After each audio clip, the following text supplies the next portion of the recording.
Well, welcome back, everyone. And this is the podcast, The Journey of Integral Recovery, and this is episode 39. So we have made it this far in the journey, and we're glad to be here. Glad to be hanging out together, the three musketeers of integral recovery here, and hanging out with all of you. And I was just in New York and Albany. I met a lot of fans of integral recovery, and it was so cool because we get the emails and everything, but to meet people in person that really love this and are really bond to this as part of their lives and their practice and their recovery and all that's just really inspiring. So John, can I ask you a question? Thou mayest. In our last podcast, it really came up for me, and also in what you said in the previous podcast, and just right now, I wanted to ask you, and I realize I'm putting you on the spot, but what must it feel like to you, John, to have established a direction that has so touched Doug's life and my life? Our last episode was with Lisa Holiday. All three of us, you've been instrumental and are instrumental in our recovery. And then you go to Albany and you have all the people there with Adam Gorman's work, et cetera, including in the conference you went to that remark on your work, remark on this podcast, and so on. And I guess I don't mean to put you on the spot. Maybe what I want to say is just I really want to honor you, John. And my eyes teared up when Lisa was talking about the impact you'd had on her before she even met you. And it's so relevant to my own story. It's absolutely the case for me. So I honor you, John. Thank you, Bob. And how does that feel? You know, it's like when I'm in my God place, my flow place. It's just like, of course, it's like it's not about me anyway. I mean, it is and it ain't and all that stuff. But yeah, I absolutely. I was feeling that. Oh, I was feeling that at the SUNY conference, the state of New York conference that we were presenting at with Dr. Gorman, and God, it is so good to have something good to give. When I start getting down, it's just, God, we have something that matters, giving it to the world. And that has just been the answer to all my prayers my whole life. God, please show me a path. What am I supposed to be doing here? Especially after, I got to college and started getting out in the world, and I vision quested a whole bunch, praying for that. And it feels good. And thanks for noticing that, Bob. I really do appreciate it. And it is a grace and a great gift, and it makes me grateful and very humble. It's beautiful. All that you just said, John. It's beautiful. Makes me cry even more. You make me think of a topic that we've talked about, and I think we can touch on it if it feels relevant, or we can take another direction. But in a recent in a recent Facebook interchange in our Facebook group for Journey of Integral Recovery, which you all are welcome to join, by the way, totally invited. Brilliant. It's a wonderful unpacking of what we do here in our podcast. Someone asked into this, or actually shared into this, and you just talked into it, John, synchronistically, this relationship between our small selves, our personal egos that, day in, day out, that's what I live with, is some self-awareness, more or less, in the context of a lifeline to the greater self, God, the Buddha nature, our true selves, however you understand that. And what she was asking about was, in recovery, how do I hold my small self with some humility in regards to not getting too inflated, even as it's hard not to, owing to the fact that I'm being vivified by this direct line to spirit? And I thought it was just an absolutely wonderful and important question, and also cuts right to the chase of this strange dialectic. And I experience it in my own life. And I'll say this much and then kick it off. I can feel it, and I have felt it, including in my recovery, and it can come up in any given week, surprising to me. Most of the time, I live like you just said, John. Most of the time, what I'm conscious of is that I'm just letting something flow through. That's most of the time. When I speak, when I write, when I teach, when I drum, when I love, most of the time that's the case. But that's not what I'm talking about. It's the whatever percentage of the time where I somehow start feeling like, I'm trying to think of how this goes. How it goes for me is it doesn't go so much into aren't I the shit? It can go that direction, but that's not really not how it goes. It'll be more like this for me, and it could be different for different people. it's like I'll start getting really attached to some program. I'll start getting attached to some kind of agenda, and it's subtle, but it'll come in, and I've lost the flow at that point. No, it's really important that I tell you this. No, it's really important that I show you that I can drum this way. It's the attachment that reveals the inflation. It's not so much being puffed up in a prideful way, but it's a different kind of pride. And in some ways, it's more insidious because it's subtler. It sneaks in the back door. So I wanted just to bring that to us. It was a request of the Facebook group, and see what you guys have to say about this in your own lives, but also in regards to recovery, because I think it is really pertinent. There's so much focus on in recovery, including an integral recovery, on developing one's spirituality. How do we get close to God and not take on being God? Well, and developmental, there are pathologies with that. If at an egocentric level, if you have a God experience, a unitive experience, you can come back and say, hey, I'm Jesus, I'm the shit, right? And boom, that's a big inflation. It causes all kinds of issues, and hopefully, you get smacked around enough, and you fall on your face and go, okay, there's something else, something I'm in. And when you get to the ethnic or the blue, as we talk about in or amber, depending but the traditionalist kind of fundamentalist level of morality, at that point, in the traditional, especially in the Catholic Church, if anybody would get to that, there is only God or I am God, Bruno Giardino, I think was his name, started running around Rome going, I'm God, I'm God. He was, and we all are. But that ain't okay in medieval or even Renaissance Catholicism. He got burned at the stake for his thing. And even the great Catholic mystics, St. John of the Cross, Teresa, when they start talking about the highest levels of this experience of God, they really crouch it in all these kind of metaphysical things. You can't just say the ultimate realization is I am that, okay? Because that ain't cool, and that's cool, right? So as you go up, you'll interpret it different. If you're all orange and modernistic, you'll just start looking at the brain and what it does and how I had this experience. Is it real? The brain, as we know now, is geared for that stuff. And so what do you do with that? Is it just an illusion of the brain, or is it some deeper reality? Well, it really feels like the deepest reality. So anyway, there can be all kinds of problems. And the ego tends to inflate a little bit. Of course, I've been in the Machine Gun Kelly St. Valentine's Day School of ego deflation for a large part of my life. And it's really hard to pump it up sometimes. It's been so shot full of holes. And and if it inflates a little bit, well, so what? Welcome to humanity. We like to do that. But, if you're practicing and you're honest, it's not going to last for too damn long. And if you're so unself-aware that you can't see it or get it, but I don't think we have to beat ourselves up about it. It's just another one of our, if we're in the, we're in the zone, if we're practicing and in recovery or working on ourselves, you can go, oh, well, look, I just felt really proud. And there's some, I think they used to say in Christian things, there's a godly pride. When you're pride about the right things, it's like, wow, I stuck it out and I helped some people. And this goddamn mess of me actually did some good in the world. And damn, I feel good and I'm happy and I'm grateful at the same time. So, I wouldn't worry about it. And I think when I was in the cult, the Christian cult, man, they're always whacking anybody. Feel good about yourself. Your ego, sinful nature, you're arrogant, you're lifted up in pride and blah, blah. They spend most of their time trying to whack you down. So you'd be a nice little, you'd be subservient and be humble and do what they told you because they really believed they were God's voice. So I don't know. That's just an opening comment. Thanks, John. That's very helpful to lay it out. Really appreciate that.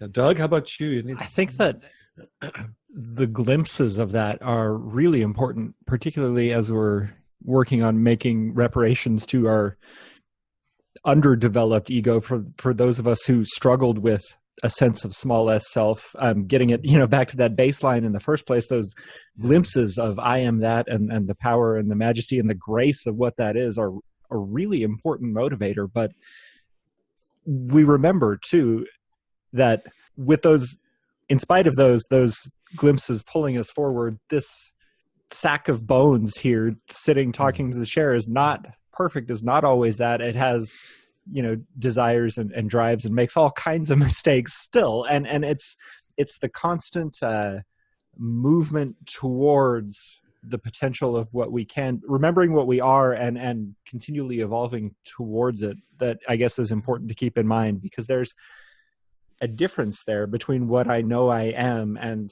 the way I show up. And these are not necessarily the same thing, but it's the quest to bring them together that really is what this life is all about. I mean, in a bigger kind of sense, why we're here, why are we having this experience in the first place when we are that? It's to learn to remember and leave some of that stuff behind. And so having the realization that we are all that can, I guess, distract us from the belief that we're not really necessarily there yet, even though we are. And that's a weird kind of non-dual idea that I don't know if I'm explaining very well, but I guess that's where I am with it at this moment. You remind me of Christian theology from a few decades back when I studied it, where there was this idea of, they called it realized eschatology. And it was the idea that the eschaton, which are the end times, are realized. And the formula for that was simply this phrase, already, ...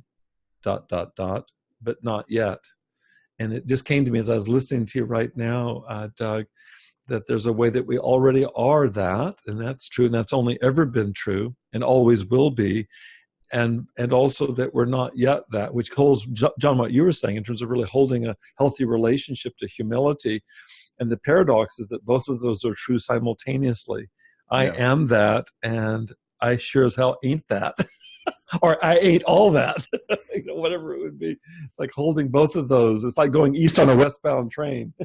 Well, and I don't know, I've never said this before, but I have a pretty stable connection with non-duality. Okay. Yeah. I mean, through grace and lots of practice and everything.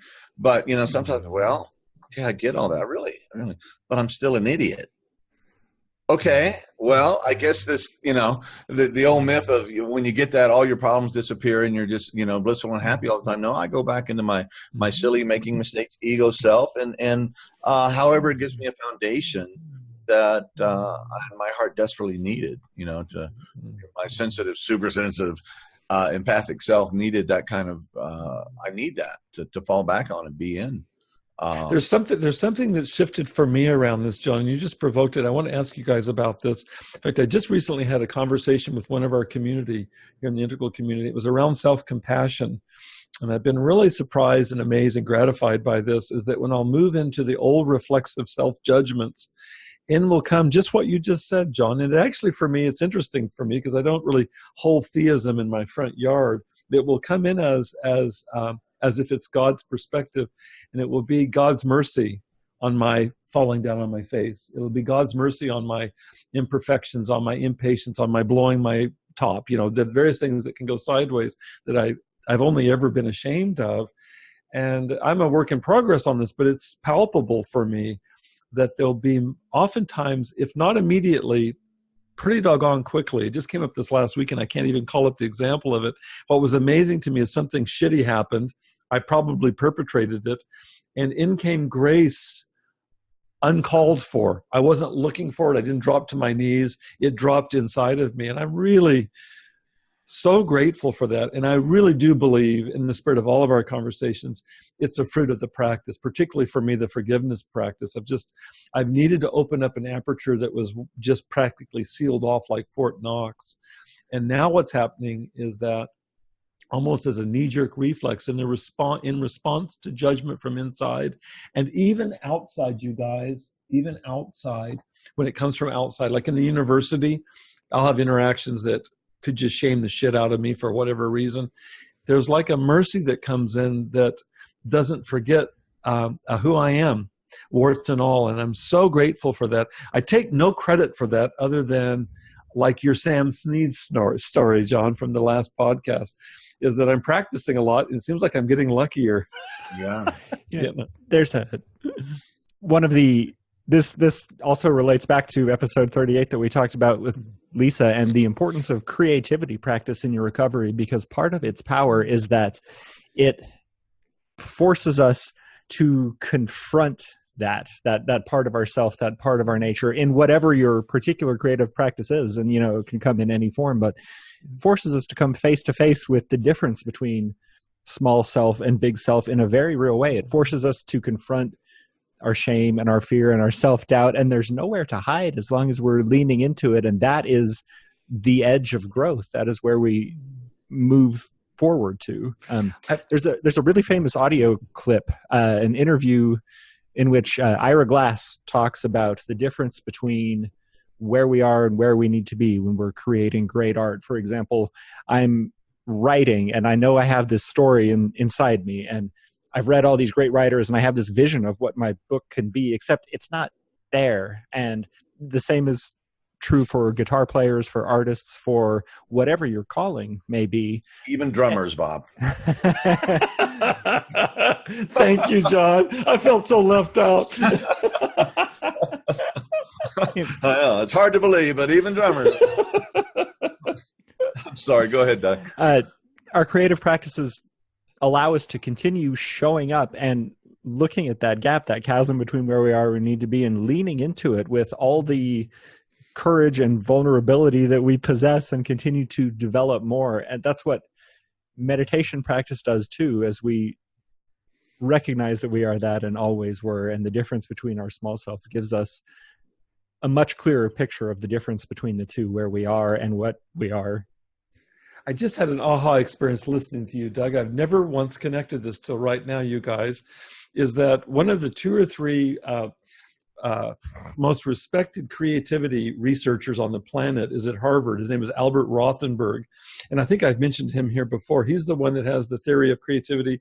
His definition of creativity is a term he's come up with, homospatial process. I think I mentioned it recently.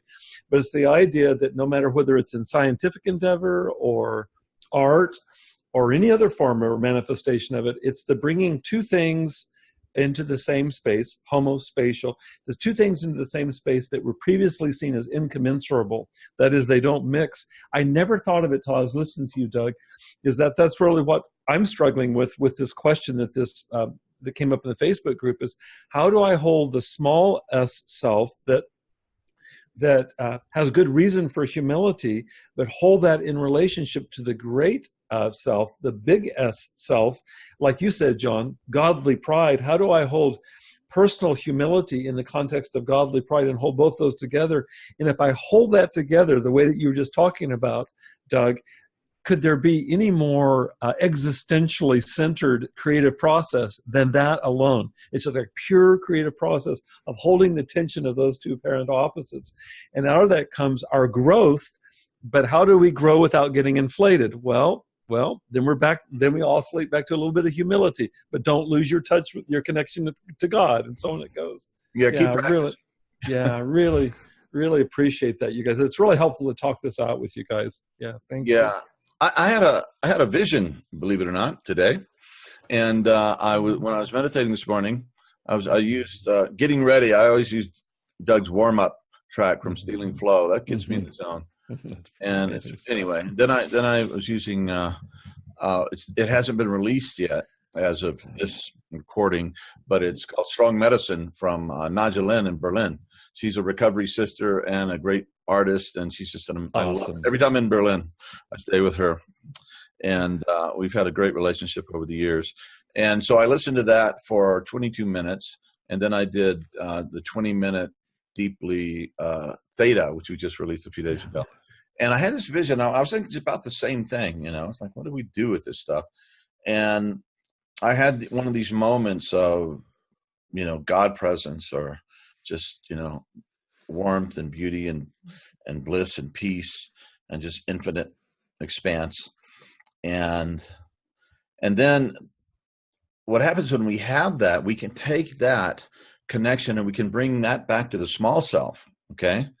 And we use that love and that limitless freedom that, when I'm in that place, I don't grieve my father. I don't have all my resentments. It's all gone. So my essential self, whatever that is, isn't about grief, ain't about pain, ain't about being puffed up, ego egg. It's not there. It's all gone. That old stuff. And you bring it back. And that seems to flavor the whole ego self. So I bring back, and I saw this just kind of, all this kind of stuff being transmuted into gold.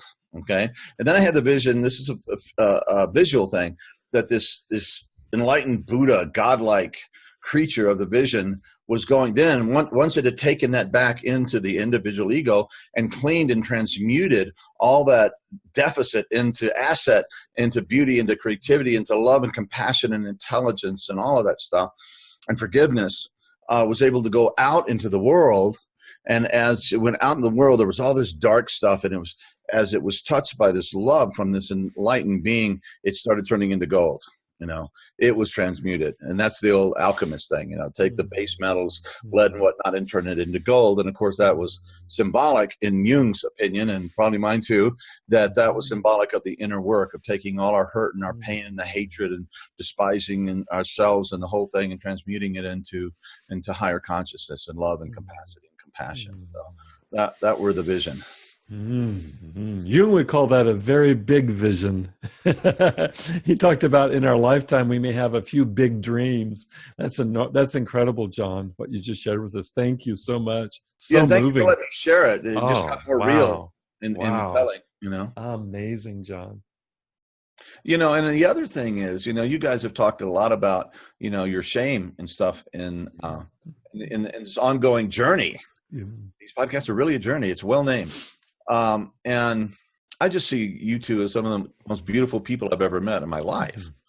So again, it's that old Lou Reed song, "I'll be your mirror." And sometimes we need that when we can't see it in ourselves.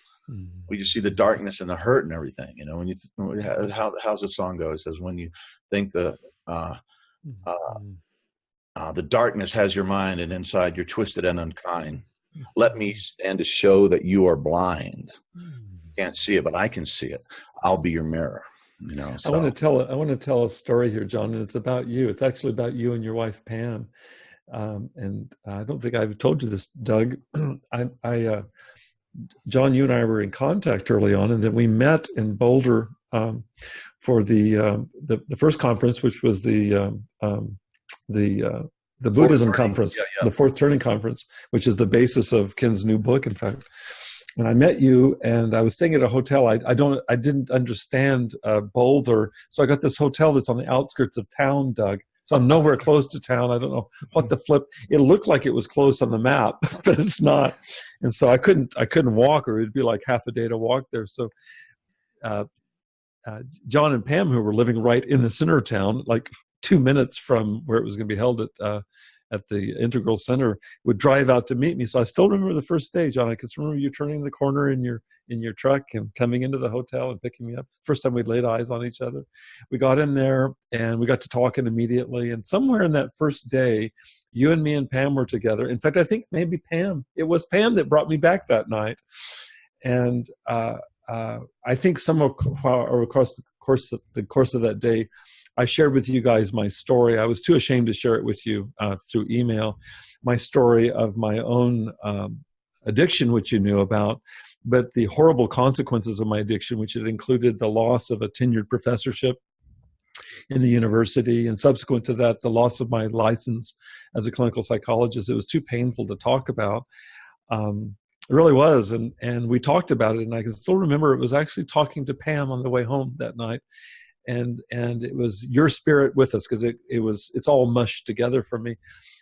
But I loved Pam's response, and this is the first 24 hours that we've been together. She said she extended forgiveness or compassion, but she didn't do it in a cheap way. You remember how Dietrich Bonhoeffer talked about cheap grace? It wasn't cheap grace. She said, "Are you working on getting your act together?" In essence, she talked more specifics about the things that I had done that led to my loss of license. And so first of all, it included my sobriety, but that was just the beginning point. I had to clean up my inner act in terms of vulnerability psychologically. Ironically, the alcohol and other drugs I used were to quash the demons. And if you don't deal with those demons, and that's sort of what she was asking. She's a therapist by background. She's asking the right question. And so I responded sincerely and vulnerably with her, enough so that she responded in kind. I was so touched by that. So she wasn't holding me out there like a butterfly on the end of a pin or something like that. She joined me in that dialogue, and you did too, John. That's full forgiveness. That's full inclusion. And it doesn't, John, you just went all blurry on me. Yeah, I did. There you are. You're back again. You're here again. I was coughing. I muted myself, but apparently have a hell of a powerful cough. It just changes the whole world. Yeah. Get some cough That drop. would be the small s self. Right. Yeah, I've lost my direction with this. I just want to say that the story is the true story, and the idea of it is that that there it is this kind of, you talked about being a mirror. John, you from the very beginning in our correspondences, and then eventually in our meeting face to face, and I include Pam in this too, should probably include Lucy in this as well, your dog, is Thank that you. you guys extended such grace and compassion to me, and you've mirrored the wholeness that I am. The wholeness includes the shadow that was in need of regeneration and restoration, and that work continues. And I know you do the same thing to Doug, and then we have a community here. So I'm utterly grateful to you for that, and I want Pam to know the same thing. That was incredible to me. I came home to Colleen. It was before we were married. I came home to Colleen, and I told her, because I still was really cautious about sharing this, because I had experienced so much approbation from my profession. I was just gun shy to the extreme. There was such grace in that, and I think what made it real is it wasn't carte blanche. It wasn't carte blanche. It was like, no, you hold yourself responsible to the practice, Bob. All the interior work you need to do, all the therapy you need to do, all the supervision, all the spiritual development, all of that. But if you do that, and she says, if you do that, and you can share with me with sincere heart that you're in the process of recovering your true self, then I invite you in. And I didn't know that she would. I didn't know that you would, John. I wasn't sure of that. I was really scared that maybe this is going to be the thing that leaves me on the margins. Okay, thank you for sharing that, Bob. Goodbye. I really did, John. I've never told you this before. And your grace and Pam's grace, what it does for me is it inspires me even more so to live up to it, because you guys set a high standard for me. I'm utterly grateful to you, brother. Well, yeah. Well, I get most credit to Pam in that moment, but I mean, it's not, that's not saying, oh, it's okay. Oh, it's okay. It's not okay. It isn't okay. It wasn't okay. No, are you going to redeem your life and show up and be responsible? Yeah. Obviously, it's not to you, Bob. They used to say when you're pointing a finger, there's at least 3 coming back. It's for all of us. Yeah, we suffer and we've done really bad things. It's not okay, but we can make it okay. We can turn those, as I said, those deficits into assets if we do the work. And I've never seen you point your finger at me, John. You include your own suffering, your own losses, which are great, your own depression, your own acquaintanceship with darkness. Pam did in that moment. It meant so much to me to not be isolated as kind of like the mascot for fucked upness. She joined me as a human being in that. And so it makes her holding me accountable even, it's got a foundation that really matters to me, because I'm not the projection of her shadow. We're all in the soup together. It really meant the world to me. I really hope that Pam sees this and that you'll tell her. I need to tell her too. It's really, that's 5 years ago, and it's never left me, John. That's awesome. Oh, God bless her. Yeah, she's amazing. She helped a lot of people. A tremendous therapist. And without her, the whole I Awake thing, integral recovery, I couldn't even have written the book. So much it depended on. I had some time off from a job, and anyway, I had to leave because I was getting integral in a very green organization, and I wasn't integrally mature enough to know how to deal with that. I was like, I'm born again, everything, and I was pushing down everybody's throat, and they really didn't like it. So I did have some time to write the book, and she supported me in that. And to my credit, I did redeem the time. I just didn't sit around and, watch Mike and Mike in the morning or something. I actually wrote the book, got it done. Yeah. Thank God for that. That's good. Amen. So, but without this, any of this, Pam is like. Doug, does any of this resonate? I'm sure that it does. I just want to check in with you. I so value your perspective. This is all incredibly, it's touching me in so many different places that I just am silent to process everything that's being said and reflect on my own experience, because I feel very much the same way. So eternally grateful to the sense of grace that, John, you have shown me, and that, Pam has shown me. You guys, and Bob, that you have shown me. You guys didn't know me at all, really, other than the weekly conversations John and I had been having before we formed this thing, and the acceptance and the healing and the courage and the sense of it's okay to be who I am as long as I'm continuing to do the practices as I have always been, and as we all continue to do, regardless of what our issues in our past are, is such a blessing. It has lent me an acceptance of myself that even in the earlier stages of my recovery, I still never quite had, which doesn't absolve me from the responsibility of continuing to move forward. But, without that grace, it would have continued to be a struggle. And it has empowered me too, given me the courage to continue to do that kind of deeper internal work, really looking at some of the shadow issues that remain and have remained. I have practiced my goal this year, and I've spoken about it a little bit before, has been to get things cleaned up, to really work on house cleaning. And, the external manifestation of that was getting rid of the stuff that I no longer needed within my home. But more importantly was getting inside and transmuting, to use your vision from earlier, John, transmuting some of these things that no longer served me into the gold that they could become. I've used the I Awake Profound Releasing for that. I have done a lot of work with the practice of letting go. I have more recently been doing a shamanic journey practice. This is kind of a practice where I'm going on a vision quest of deep into the basement of the subconscious and energetically, symbolically, archetypally confronting some of these demons, and then coming back up at the end, locking the door, and then ascending up into the celestial realm where I confront all the potential good things in there that are shadow too, and coming back down and out into the world. But accepting either of those things, working with either of those things to the level that I am able to do today, and allowing them to be integrated into my understanding of who I am and who I was and who I can be, and the big S self and the small L self sense, and every other sense of the word is very much empowered by what has unfolded here in the past 10 months, 11, almost a year now that I've known the two of you. And so, Bob, getting back to your original question, so what happens if you get a little inflated? I would say if you're working on yourself, and if your wise self can just like, hey, little fella, I love you. You're going to be fine. Oh, really? Just realize that, so many of our egos, talking about, in recovery from whatever it is, are so shattered and so beat up. It's like, we're not here to beat the ego down. Most of the people that come to this sort of thing have already been beaten down betimes. And how do you hey, you do something good, you feel good. I used to say to my students that, in doing drugs, you get to use drugs to feel good. Okay. And that didn't work out too well. Right. But in real life, or in recovery, however you want to say that, you got to do good things to feel good.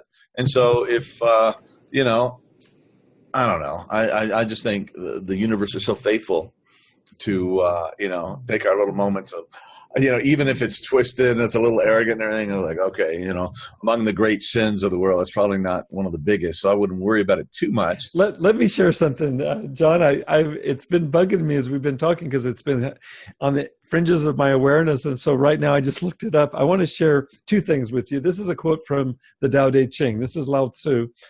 I'd forgotten this, and it was just the language you were using. He says this, it's just one sentence. He says, if you want to shrink something, you must first allow it to expand. Ah, nice. Isn't that nice? Yeah. To allow for, to really forgive the expansion, because whatever shrinking, whatever the program calls it right sizing, whatever right sizing is necessary may well require some inflation, some expansion. The second thing I wanted to say is from Jung, and he put it this way, this is also triggered by what you just said. He says, if we will turn our attention to the self, and he meant the self with a big S, if we'll turn our attention to the self will turn its attention towards us. I love what you've talked about throughout this conversation, John, which is, I think, a real compassion, a real breadth. Yeah, allowing for our humanity. I really bless you. I mean, that's presumed in Doug's and my experiences of you. You've only allowed for our humanity. You've mirrored the diamond inside both of us, and that diamond is encased in humanity, in this life, in this mortal coil. And I've only ever experienced that with you. I don't know that the audience gets this. They must get this. John is fucking hilarious. I know it gets really out of hand sometimes. It is out of hand. It's totally out of hand. And that's really what I'm so grateful for, is that when I bring some kind of slug-like suffering to you, or self-mortification, or some variance of that, you always tease the hell out of me, and it's curative. So thank you, John, for being the full-bodied representation of all we're talking about. The laughing Buddha, huh? The laughing Buddha. Yeah. In terms of thinking about the big S self and the small f self, and the inflation of the ego, I am recalling now the famous parable of the student who shows up to learn Zen, and the master who pours the tea into his cup, which is already full. And the tea spills out everywhere because there's nowhere for the tea to go. And that's when we think we know everything, that's exactly what happens, of course, when we get too caught up in what the smallest self has done.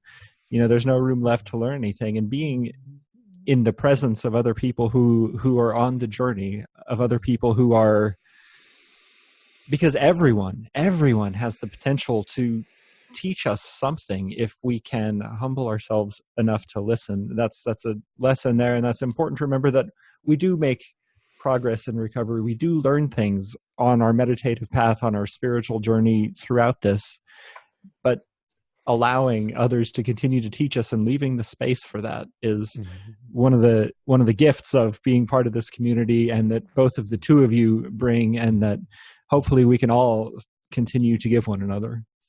And I was thinking a new interpretation of that particular koan is maybe when you get so full of God or the tea of the inner thing that it just starts spilling out everywhere, it just overflows. That's a nice hit on that too. And look, I wanted to say one thing before we check out. We're all headed to Palo Alto this coming week. And we'll be there. It'll be the first time the Three Musketeers are actually together.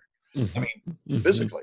Right. So we're going to be in Palo Alto for the Trans-Tech Conference, Transformational Technology Conference, was in Palo Alto. And then we've been invited to participate, as far as iAwake goes, at the SANS, the Science and Non-Duality Conference, which is in San Jose. It was like 20 miles away from the other one. So we're going to be there for that. At least Doug and I will be there. Bob, I don't know if you'll be there, but we're invited because the theme of this year is, technology that actually, transformational spiritual technology that helps one experience these non-dual states.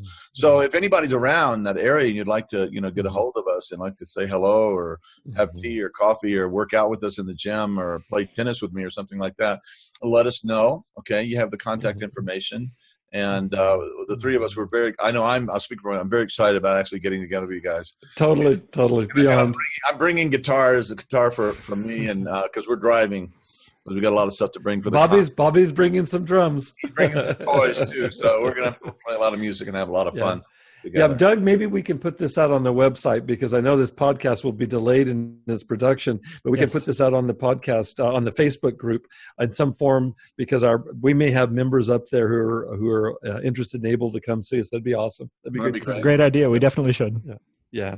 Okay, you guys. Yeah. Everybody out there, thank you again for showing up. Thank you for working on yourself. Thank you for falling on your face. And, just get back up and keep going. It gets better. It's better. The deeper you go, the better it gets. No fear about going deep, because that's where all the goodies are. So keep going deep. And then the goodies from the depth flows out to everything. And it's all really good. So anyway, thank you guys. And see you next time. God bless.